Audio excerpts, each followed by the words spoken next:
એ મારા બેટા જેવા જેવા સત્તાના લાલચુઓ હોય.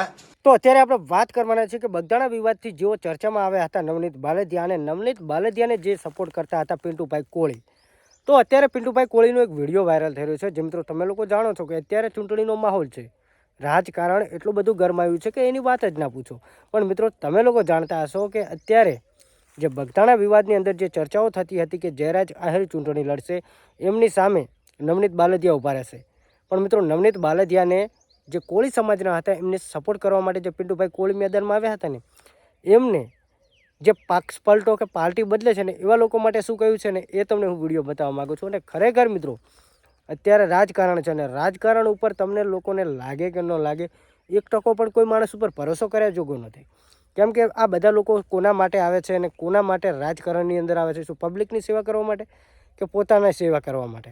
તમે લોકો જોઈ લેજો કે તમે ગયા વર્ષે જે લોકોને વોટ આપ્યો હતો એ લોકો અત્યારે ક્યાં છે, એમના છોકરાઓ અત્યારે ક્યાં છે, ને તમારા છોકરાઓ ક્યાં છે, ને તમારા છોકરા કઈ જગ્યાએ છે, એમના છોકરાઓ કઈ જગ્યાએ છે, આ બધું જોઈ વિચારી લેજો. પણ બાકી અત્યારે આપણે વાત કરવાની છે બગદાણા વિવાદની અંદર જો આગળ આવ્યા હતા, એટલે કે નવનીત બાલદિયા, જેમના ઉપર જયરાજ આહિર માયાભાઈ આહિરના દીકરા દ્વારા જે પણ કાંઈ ઘટના બની હતી, આ ઘટનાની અંદર જે નવનીતભાઈને જે ઘણો બધો સપોર્ટ કર્યો હતો ને એવા હતા પિન્ટુભાઈ કોળી.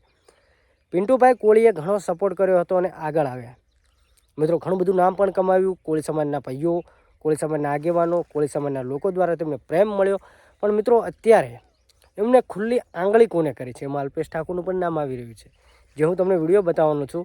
ખરેખર મિત્રો જે લોકો તમારા માટે સેવાના આગેવાનો, આપણે વાત જ કરીએ આગેવાનો, જે લોકો એમ કહેતા હોય કે અમે સમાજનું સારું કરવા માટે આગળ જઈએ છીએ, તો એ લોકો સમાજ કરીને સરી ખાશે અને પાછી આગળ જતા સમાજ કે સમાજના લોકો કોઈને યાદ નહીં કરે. પણ અત્યારે જે પિન્ટુભાઈ કોળીનો જે અત્યારે વિડીયો વાયરલ થઈ રહ્યો છે ને, એ વિડીયો જોતાં તો એવું લાગી રહ્યું છે કે આ ચૂંટણીની અંદર માહોલ એટલો ગરમાવાનો છે ને કે વાત જ ન પૂછો. જે બગદાણા વિવાદની અંદર જેઓ નવનીત બાલદિયા અને જયરાજ આહિર હતા, જયરાજ આહિરની પણ વાત થતી હતી કે તે પણ ચૂંટણી લડશે. પણ અત્યારે તેમને ટિકિટ ન મળતા તેમની બહેનને, સોનલબેનને ટિકિટ મળી છે.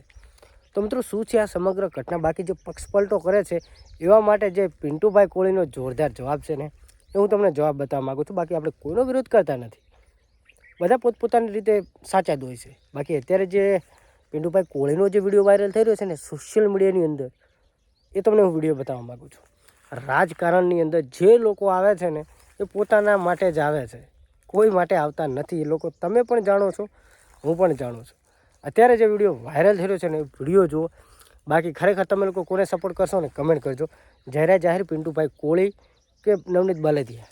નવનીત બાલદિયા તો કોંગ્રેસની અંદર જોડાઈ ગયા છે. જયરાજ આહિર જેમને ટિકિટ મળવાની હતી પણ ટિકિટ મળી નથી, કદાચ મળી પણ શકે છે અથવા કંઈક. બાકી અત્યારે પિન્ટુભાઈનો જે વિડીયો વાયરલ થયો ને વિડીયો જુઓ. એ મારા બેટા જેવા જેવા સત્તાના લાલચુઓ હોય. સાચું લાગે ને મિત્રો તો વિડીયો બને એટલો આગળ શેર કરજો. જે પોતાની માના